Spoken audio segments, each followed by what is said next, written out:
everybody. Today's plant is Prunella vulgaris. Self-heal, heal-all, wound wort.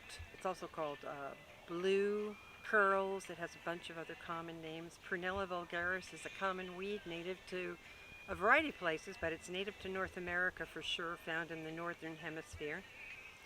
It's a member of the mint family, and we're talking about it today because it's in bloom today. The plant has many recorded uses for hundreds of years. It's a major medicine in Chinese medicine for a variety of illnesses, including eye diseases. We're going to talk a little bit more about that when we take it inside to harvest. But like the rest of the mint family, this plant has opposite leaves.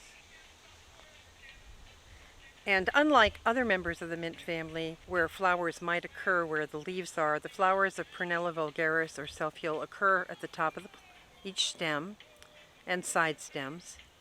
But it's that same classic little hooded flower in a cluster that you see with all of the mints. The stem is square, which is true of most of the mint family, Lamiaceae. The term vulgaris for this plant, Prunella vulgaris, is the common Latin term for the plant of the common people. So many plants have the species name vulgaris, and that refers to its most common version used by the common man. And so the examples of this plant will be throughout recorded history in the homes of the common people. So here is a section of my Cape Cod garden that has Prunella vulgaris growing in it. It's growing pretty much in sand, not its preferred place to grow. It will be more stemmy here and have a little less leaves, but it's still happy here. And if we look throughout, the plant is coming up around all the other plants. It doesn't bother the other plants. I'm happy to have it do that. And I will gather the tops, the flowering tops. That will include the leaves and the flowers, preferably the flowers that are just coming out versus the ones that have already finished blooming, but it can be used regardless in any way like that. So here's another section of the gardens that have Prunella vulgaris in it. This beautiful little plant can be made into teas, tinctures, salves, oils. It can be cooked as a pot herb. It can be served in salad. It makes a mild tasting tea, but I like it for wounds, skin wounds, so I'll make it into salves or creams. But it's also useful in sore throats, upset stomachs. There is a history of its use in dealing with cardiac issues and diabetes. The literature is full of information about the various ways this plant can be used. As with all medicinal plants, when you're first learning, research on as many places as you can. Take a look and see where there have been studies. This is a plant that has been studied, and it does occur all over the place. I didn't plant any of this. It planted itself. It's happy to grow in rich soil. It's happy to grow in sandy soil. Here it's a little more shaded, so it's much darker and more attractive, but frankly, you can get it anywhere, and you probably can get seeds for it too if you want to just sow it in a garden. It is mid-July here, but it will bloom from June through August, depending upon the location. So this particular batch of self-heal, heal-all, Prunella vulgaris, I'm just cutting with scissors into smaller pieces, and I'm getting the stem and the leaves and the flowers. You can pull those all off and just use one or all, or skip the stems entirely, but this batch will be added to some others that I'll be using to make a alcohol-based extract. I will extract this in vodka, which is my preferred alcohol to make alcohol-based extractions. I'll use either 80 proof or 100 proof vodka. Sometimes I'll use Tito's if I want to go for the gluten-free, but I don't always do that. Any kind of alcohol would work for this, but I go for anywhere between the 80 proof and the 100 proof vodkas. It will sit in the solution for 4 to 6 weeks, then I'll strain it, then it'll be ready to use for whatever purpose I want to use it for. I will also harvest this, dehydrate it, and save it for tea use during the winter. And if I can find a batch of very fresh recently flowering plant, I'll cut that. I will dry it a little bit, and then I will make it into an oil using olive oil. The oils can then later be used to make creams, salves, or just as an oil. Self-heal. Inside, I'm working with Prunella Vulgaris, Self-Heal, Heal All, to make a few things, and I just wanted to illustrate the simplest thing that you can do with this lovely summer weed or plant.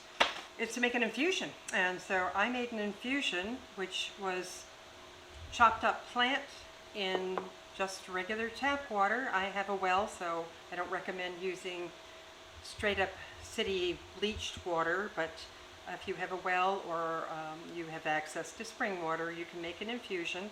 The plant material sat in the herb overnight, and I strained it this morning into this decanter. I love these decanters. They're really easy for making a beverage for the day. So I'm going to drink this today.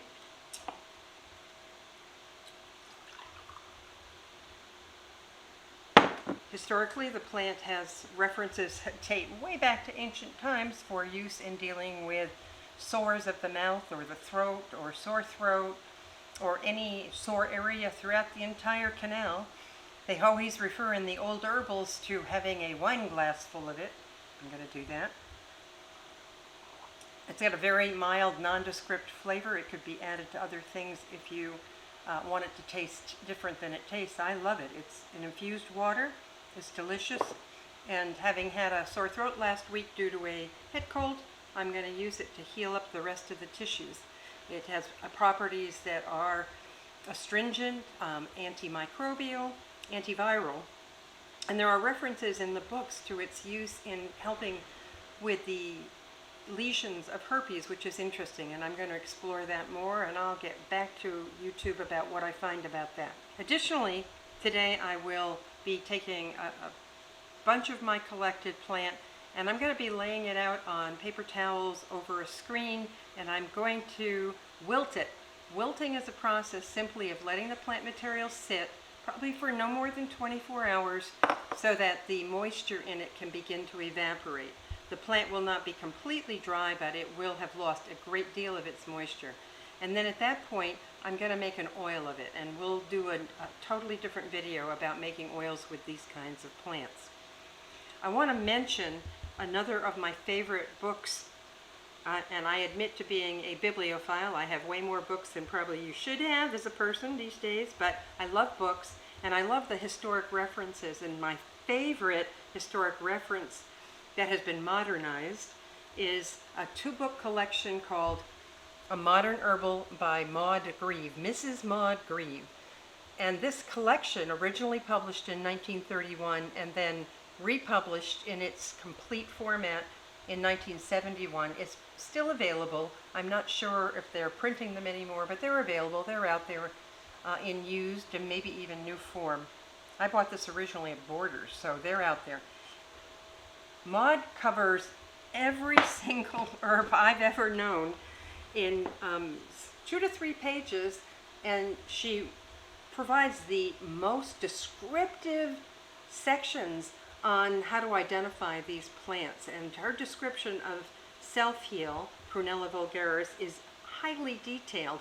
I mean, it's great fun to see if you can look at a plant like this and follow the description so that you can then learn how to see through a botanist's view how these plants look and make it easier for you in the long run to master identification. But additionally, Maud Grieve goes into the historic use of this plant. A more modern book that I have mentioned in previous videos is Making Plant Medicine by Rico Czech. What I love about this is here's an ancient plant that is almost never used in modern times, that this modern book has a whole section on how to make medicine from it. And as I mentioned earlier, it's the flowers and leaves that are picked after the morning dew has evaporated and used fresh or dried. The stems and leaves also get used, but if you have enough of it, you can use the flowering tops. And this book talks about making a tincture of the dried herb, a tincture of the fresh herb, water extracts, which I made, and also syrups. So historically, Self-Heal has been made into a syrup And syrups are nice when somebody has a sore throat or is sick and needs to be enticed, little kids in particular, needs to be enticed to take a teaspoon of this. Making a syrup also concentrates the herb into the medium that you're making it in. And Self-Heal here is described as one of the most useful astringents for external wounds, for herpes lesions. That could be herpes 1 or herpes 2. And it can be made into just a topical mash, if you will, of the plants, or it can be made into a salve or an ointment for that purpose. But Czech also talks about using it as a wound wash. So an extraction like this one can be made to wash a wound or even to gargle for a sore throat. And then the salve can be applied topically to a wound. And Maud Grieve mentions, as does Rico, that the astringent nature of this plant causes wounds that are open to close, and at the same time helping to prevent an infection. Anyway, you want to, with all herbs, get as much information as you possibly can. These references are there for you to check out if you want, but always, always, always find multiple references for the use of any plant material. But this is an extremely easy to use plant with no evidence that I've found in the literature of any negative reason why you wouldn't use it. That's another thing to look for, but so far I've not found anything, and it grows readily in our backyards. And as always, you can use the links in my description to find where these books are and get them for yourself if you want them, or check them out in your local library. So enjoy and use this lovely plant. Check your yard.